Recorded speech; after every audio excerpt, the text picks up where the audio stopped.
Hello and welcome to another episode of NG Club Live. This week we are talking about what happened during NG Club at the Roosevelt Elementary School this past week. It was actually the second week, the second time we met together. And this time was the first time we went over Robot Turtles and played just the board game, which I think everybody liked, right? Here with me is Angelina and Madeline. And my name is Jeff Welpley. I am your host today.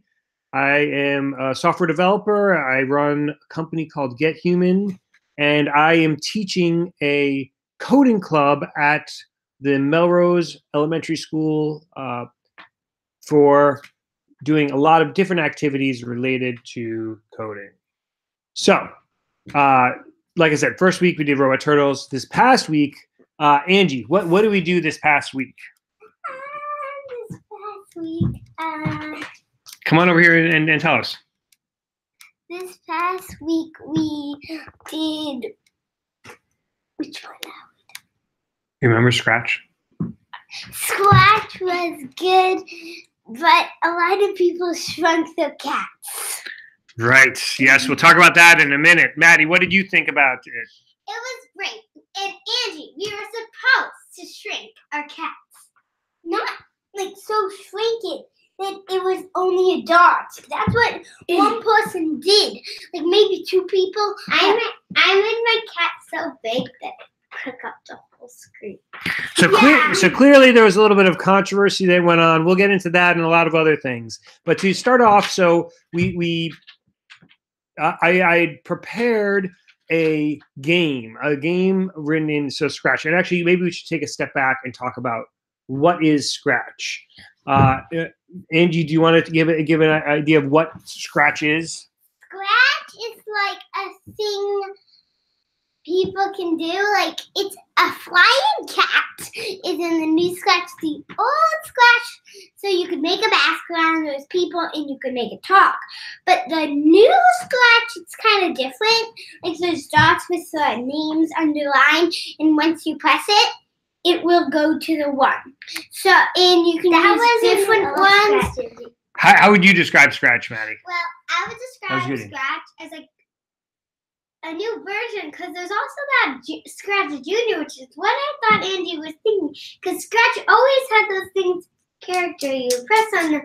But when we were little, we usually did the Scratch Junior, and we came back to Scratch for real life when we got older, and now we're actually like 8 and 6. So we are old enough to do it. Well, so I'm sure that was pretty self-explanatory, but let me give my little take on it as well. That Scratch is essentially a visual programming language where you have these different widgets that are on the left side of the screen that represent different things. You moving forward, or I said that. Or turning left, or rotating, or shrinking, or whatever it is. So each of them are essentially a coding instruction, but it's in the form of a visual thing on the screen that you can drag and drop on the page. Yeah. And so you essentially drag and drop a whole bunch of instructions together, and then you run it on your page. In fact, let's really quick, let me just share my screen, and I will show you exactly what we are talking about. So we went to actually a new version of Scratch, beta.scratch.mit.edu. So this is Scratch 3.0 beta. It's not actually in full release, but it's really stable and it's good. So in fact, what I'm going to do, hold on a second, Ange, is that I'm going to open up. So this is the default when you open up Scratch, and it has like a whole bunch of stuff on the left-hand side, and for moving different places, changing the look of the characters. There's a bunch of different characters that you can choose here, a bunch of different backgrounds, etc. But actually, I'm going to upload the file of what we did here. So this is the project that we did. I'm kind of shortcutting it right to the end of where we got, where basically you have your cat and he's trying to save the monkeys. So we didn't get to the part where like he actually captures the monkey, and this is supposed to be a game where you're trying to get as many monkeys as you can without hitting the building. Once you hit the building, you lose a life. When you get the monkey, you gain points. Yeah, rescue points. And so this was all really cool. And we sort of, let me just stop this for a second. We went through how like there's each of the different characters have different code involved. So like this is the example of like what the code looks like. This is the code for the building to have it move from right to left. Across the screen. You should explain which one. Well, I will say I'm just giving a quick overview, Angie. And actually, it didn't start off with the monkey falling down in the building. We have this scratchbook that we sort of did this off of. It started off as just the monkey being invisible until it touches the building, and I sort of had a problem with that. And the monkey wasn't showing up on my screen, and so my dad. He just deleted the part where it becomes invisible, and it was like looked really good with the monkey falling out of the sky. So that's what we said and sort of ended up doing. Yeah, that's the thing is that once and this is what I was trying to encourage with the kids. You know, when I was doing this, it isn't just from a matter of technique. If somebody is watching this who wants to do this someplace else. You know, I was following a specific exercise from a Scratch workbook. I think it was called the Scratch workbook.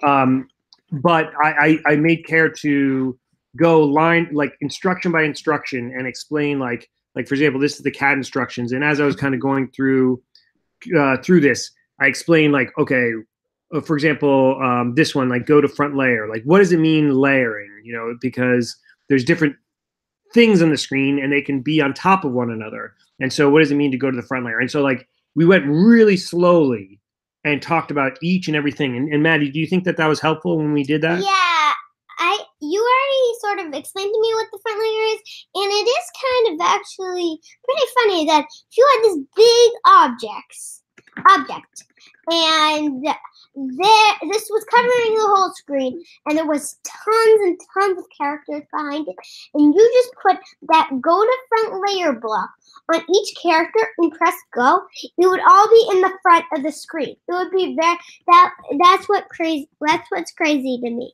Yes. So hopefully that makes sense. It's where we got. So we didn't finish this game. Let me stop the presenting. Okay, so we didn't finish this game, but we basically got halfway through, and this upcoming week we're going to finish it, and we're going to add some scoring. Yeah, tomorrow. Yeah, that's right. That's right. We're also going to like do this thing where at the end when we're all done, my dad's gonna go around and ask for things you want to do, like whenever the monkey hits the building, make it explode or something. Yeah, actually, so we are going to do, it's correct, Mady, that's what we're going to do. But even this first time, when the kids had no idea what they were doing, one thing I think that was helpful, and I mean, well, I think it was helpful. I'll ask your opinion in a second, Mady. But you know, as I was explaining each instruction, I would tell them, okay, you know, I had everybody everybody do the same exact thing as me. Everything, Angie, come to the front over here, Angie. Angie, come over here. I can't. Yeah, right here, right here. So I had everybody do the exact same thing as me. But then, hold on a second, guys. So but then I would tell them, okay, now you guys change it, right? Like for example, changing the size of the cat, right? Then I said, you guys change the size of the cat and just try it out. And some people made like huge cats and like small cats, and someone made it this small, and me and Dad tried to fix it. Yes. And so if you make it too big, you can't. So that was like an example of like giving them the freedom to experiment and figure out what this stuff does while still keeping them the guardrails. Because like I had them try it out, but then I was like, okay, now set it to 60% and let's move on. You know, so that we would actually finish the game and have everybody in sync with and actually I was surprised that at the end pretty much everybody had it working. Don't you agree? Yeah, but some people they couldn't shrink it because they placed the wrong block and it says change size. It's supposed to say change size and just says set size. Well, yeah, they were confused by that. Yeah. So there's a couple of small things. Confused. It was crazy. There was a couple of small things, but for the most part, I think it went well. And one thing we're going to utilize this time is that in the new version of Scratch, you can export and import programs. So I have a pre-baked program that I'm going to give to everybody. And actually, in fact, if you guys want, who are listening to this, you can just go to ngclub.info and go to the links section. In fact, let me share my screen and I'll show you. That would be fun. Yeah, let's show everybody. Yeah, Dad, add a new thing. You should add a new thing. ngclub.info. Yeah, Yes. this is like actually pretty fun that we're showing you this because it's really funny. I thought the teddy bear was really funny. Yes, the teddy bear is very funny. So in the links section here, I have this monkey rescue link. So this basically has the program that we've been working on, and it's half done. So everybody's going to click on this link and then load it up into their Scratch on their Chromebooks. Is there anything else on this website you'd like to show everybody? Thanks for that question, Maddie. That's a good transition. But unfortunately, no, I don't have it. It's pretty bare bones for right now. You can, if you're listening to this now, definitely follow us on Twitter. I'm going to try to tweet a lot more. But that's my sister. That's her friend, and we're at NG Club. That's right. That's right. Now, speaking of NG Club, so this goes to the last thing I was going to talk about today is for the future weeks. So we've been talking a lot about not just this upcoming week, but for the next couple weeks. And there's sort of 3 quick things I wanted to mention before we go. So one of them is that we did have a thought to use this new robot. Right. Yeah. So we didn't try. We haven't. I've been playing around with it a little bit, but the girls haven't played around with it yet. I want to do it tonight, Dad. I know you do. I know. Can we? You know we don't have time tonight, but we will do it. So basically, it's a very cool robot called Root Robot. The thing I like about it the most, it is something that you can write code yourself. The kids can.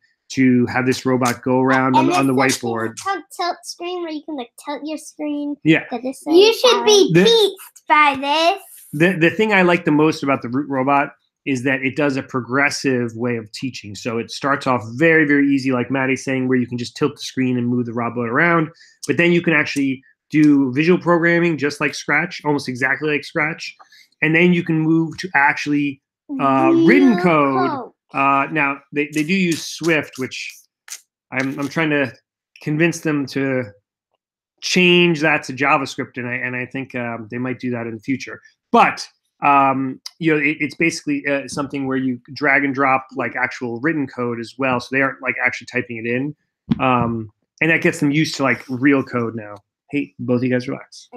So there's that. There is.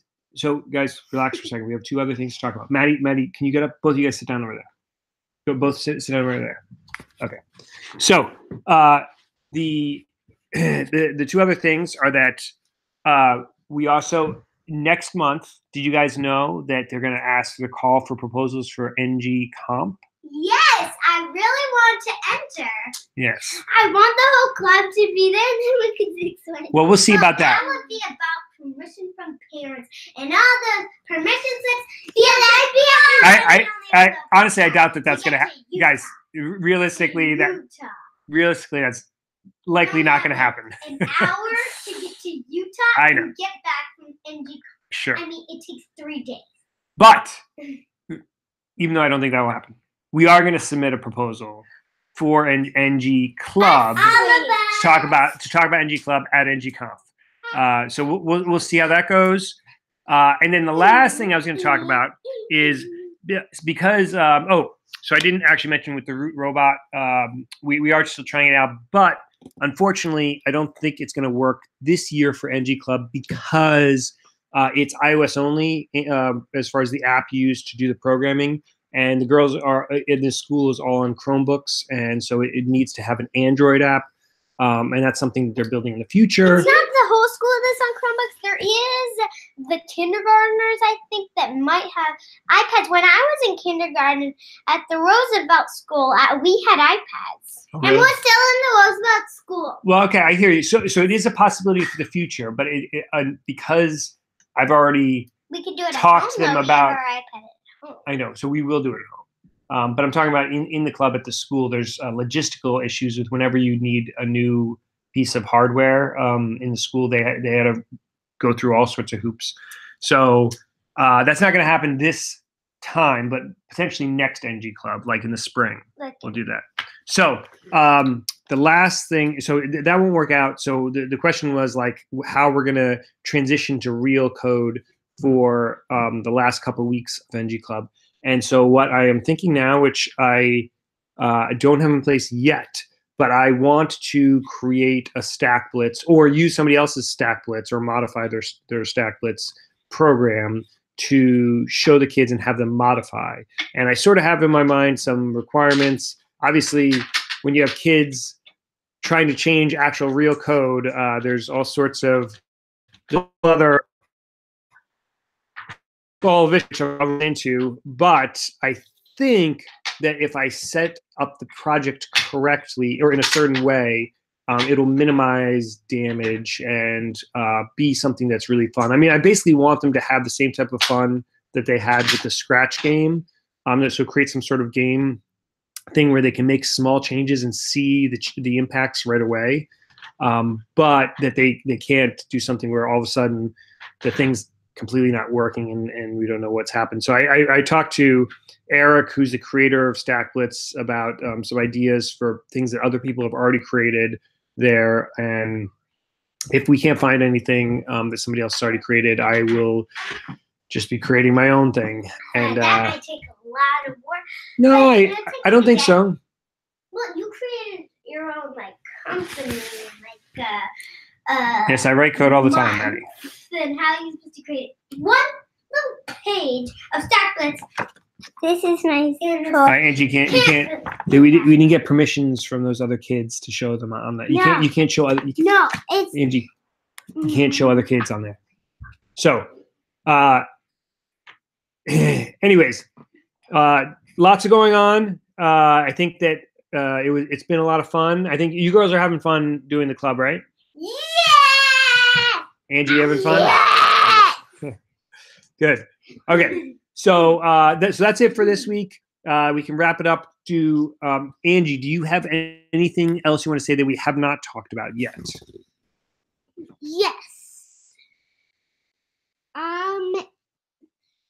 One thing in the first week is that a lot of people were saying, like, a lot of people were really using patterns a lot, and a lot of people didn't notice it. That's true, Angie.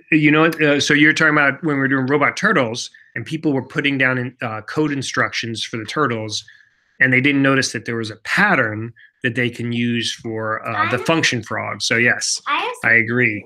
And Maddie, what did we talk about that you wanted to mention?